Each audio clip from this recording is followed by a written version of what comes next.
Welcome to the Swinburne Professional Staff Network podcast. Kristy and Nick, made by professional staff for all Swinburne staff. Hello everyone, my name is Kristy Horn and I am one half of this podcasting duo. And today it's my absolute pleasure to welcome to the mic the new co-host, the delightful and wonderful Nicola Howard. Hello, it's great to be here and recording my first episode. Good. Well, it's so good to have you here as the new co-host of the podcast. You've been on stacks of times, as many of our listeners will know, but this time it's as the new co-host. So for everyone who's listening, by way of background, the podcast started during COVID by ways of keeping professional staff connected, but now it's a Swinburne institution and it's a juggernaut, right? So this podcast is amazing. Nicola's always been a major supporter, and right from episode number 1, she's been here behind the mic every step of the way, supporting and encouraging us, Kristy and Ash, when it was that. So it's a natural fit for Nicola to be here.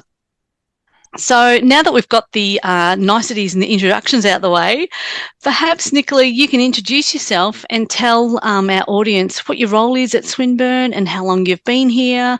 So take it away.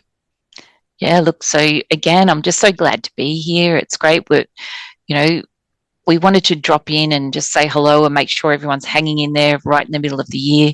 But I guess a little bit about me. I've been at Swinburne for just over 13 years, and I've been the chair of the Swinburne Professional Staff Network since around 2015. And again, like you said, really happy to support this initiative, and it's been just growing and growing, and your numbers are incredible. And now I can say our numbers, so that's great. It's all because of you, baby. That's So my role, my substantive role is business improvement manager within the student administration team, but just practicing what I preach, and I've always promoted professional staff to take a leap and take advantage of opportunities available at Swinburne. So this week I've just started a new secondment as a senior project manager for the single student body transition project. So looking at bringing together the new Swinburne Student Association. Yep. So this is my first week, so stay tuned, and through the pod I'll keep you updated with how I'm going personally, and maybe a little bit about how the project's going too. Oh, that would be fantastic. That would be really great. And congratulations on getting this new secondment, because it's really hard to put yourself out there sometimes and to kind of go, nah, I can do this, or get out of your comfort zone and really stretch yourself. So sounds like it's going to be a really big job. So how are you day 2? Yeah. Day 2, it's a bit overwhelming. And again, I'm thinking, really, I'm doing this now? And I'll miss my old team. But again, it's an opportunity for them all to grow and develop without me there. So I'm looking forward to, cheering them on from the sidelines as well. So again, it's, working within a different area of the university. And I think that's what keeps people at Swinburne. It's that connection that we have and that passion we've got for students. And I see that already in week 1 with the people that I'm working with. So it's amazing. And there are plenty of opportunities out there. When they come up, you can just grab them with both hands. But if you for professional staff, there are opportunities. People shift around. There's people go on mat leave. There's people that are taking long service leave. They need to backfill those roles. So I'm in the School of Business Law and Entrepreneurship, and I know that there's some mat leave roles coming up. Not myself, just putting it out there. That's it, Yes. But it is good. It is good to know, and yell out if we'd love to hear from you, listeners, if you have changed roles or you're on a secondment too. So good on you, Nicola. It's a big thing to change up your role. So good luck for you. That's it. And really, just based on what you said too, I'd really like to encourage people to put their stuff forward. So if you're not interested, but someone that you think would be perfect, it's like sponsor them, talk about them when they're not in the room. Really, really highlight them, and, maybe if I wasn't approached for this opportunity, then it's not something that I would have applied for. So I don't know, but I think, sometimes you can't wait for you can't wait for opportunities to knock. Some people are a bit more confident than others, but I think if someone else suggests it to you, then you're more likely to have a second look. And it doesn't mean that you're not happy doing what you're already doing, but it could be something within the role that you think, oh, that would be really good. That would be interesting. And I could bring that back to my substantive role. So I think it's, what we can do here is just promote, that the good experiences. Yeah. But like I said, let's share, bring people on, talk in the comments. Let's hear from others. Yeah, we've got our Beaver Engage chat channel that you can make any comments in, but that's really important. And I love not only sharing knowledge with other Swinburne professional staff, but also, helping to, in my career, I'm kind of at the other end of my career, but giving somebody like a leg up or promoting somebody internally that, hey, have you heard of etc. So-and-so that should be perfect for that role, or I think that's really important to kind of keep sharing that type of knowledge and putting people forward. Yeah, absolutely. Of being able to, jump into different roles when it comes along. So good on you. That's awesome. Yeah, no worries.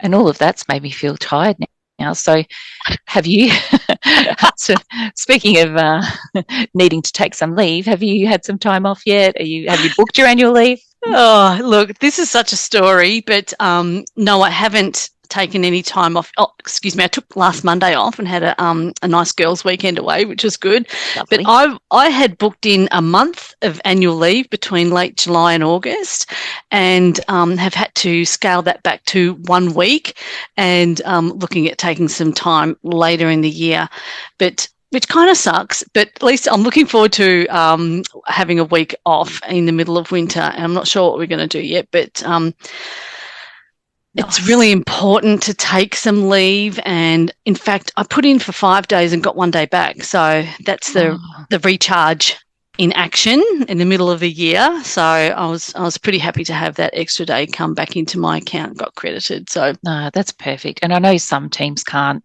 take advantage of this recharge period, but definitely looking forward to time in September when it's on again. And I think, it's a matter of, where your peak periods are and just really looking at planning that, because, I think that, like you said, the Monday off for the girls' weekend's also good. That's how I've got through my year. I've booked a lot of long weekends. But that looks like it might be a while before I can book a bigger time off. But just having those individual days, it does help. Absolutely. My most recent weekend, I went away with my best friend and we did the hot springs down at Mornington Peninsula. And it was fantastic. It was so good. I came back feeling so refreshed. So it was absolutely beautiful. But when I do have this time off in July, it is to watch a lot of the Tour de France. I'm a Tour de France nut. I love it. I love everything about the Tour de France, and I will bore you to tears. So, yes. So if you see me on campus, I will be needing lots of coffee, chocolate, whatever. My coffee is long black with a dash of cold water. So feel free to, buy me a coffee if I look like I'm falling asleep somewhere. Oh, wow. And you'll have a story to tell as well. I think you're all up on all the stats and the riders and everything. I remember last year there was such a buzz around your office and different competitions and lots of stories. And I know you've got your office all decorated already. So, Yes, I do. And I am running my competition again, and the prizes this year are just amazing. So if you ever want to be part of the Tour de France competition, I'll bring you in and welcome you with open arms. But I thought what I would tell you is some of the things that I've been working on recently, and my role is split between the Centre of Social Impact and the CXI Research Group. So one's a big centre across 4 nodes across Australia, 4 different universities. They're called nodes. And there's the Customer Experience and Insights Research Group here at Swinburne. And I feel like leading up to this point in the year has just been in fast forward. We've had massive big events, masterclasses. We started a podcast with the Centre for Social Impact, which has been fantastic and really, really well received. The first episode had over 300 downloads, which is kind of similar to this one. Yeah. Our average, Nicola. That's right. Is around about 200, which is unreal.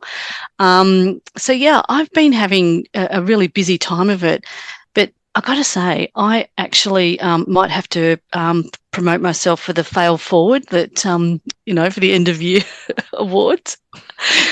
Well, do tell. We had a masterclass last week, and I forgot to press record. It was an online event, and I missed the first couple of minutes of the recording of the event. Oh my God, it could have been worse. I could have missed it and pressed record at the very, very end, but it meant that the host had to re-record the intro and then slice it all in, and it was extra work. So I don't know. Look, it could have been worse. It could have been worse. Yeah. I forgot to press record on my son's last football game that they won, and I'm usually the parent who records their song. And when I looked at the end, when I looked at the video, it was just the end where it goes to your feet. So yes, I was like, oh well, just we'll re-upload one from last week. So I totally get it. So you were lucky that you only missed the first couple of minutes. So I know. Well done. They weren't too happy, but I don't know. Could have been worse. With my horn charm, I think I was able to weasel my way out of that one. And I was just checking that, yes, I have pressed record here, so we don't have to re-record all of this. Very good. Why don't you tell us what's coming up next on the podcast, Nick? Yeah, so next podcast, we're going to be chatting with one of our professional staff colleagues from Sarawak Campus, a long-term staff member who's been there for 20 years. And this is totally appropriate for Sarawak as they're celebrating their 20-year anniversary next year. That's pretty cool. Can't wait to speak to them and hear about their experience there and really learn a lot more, because it's something that I haven't really had an opportunity to do. So it's going to be an excellent episode, and I can't wait to speak to our colleague from Sarawak Campus.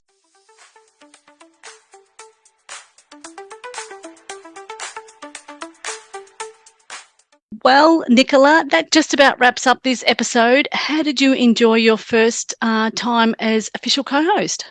Look, it didn't hurt at all. You were very gentle, and I'm really looking forward to the next one where we've got a live. I was going to say victim, but that can't use that word either. Might as well. We have a live victim, and hopefully they stay alive. That's it. But yeah, the rest of the year we have a full dance card of lots of interesting guests from Swinburne. But until next time, thanks so much for listening. See you later. Bye. All right, so have fun and congratulations, and I'm so pleased that you're here.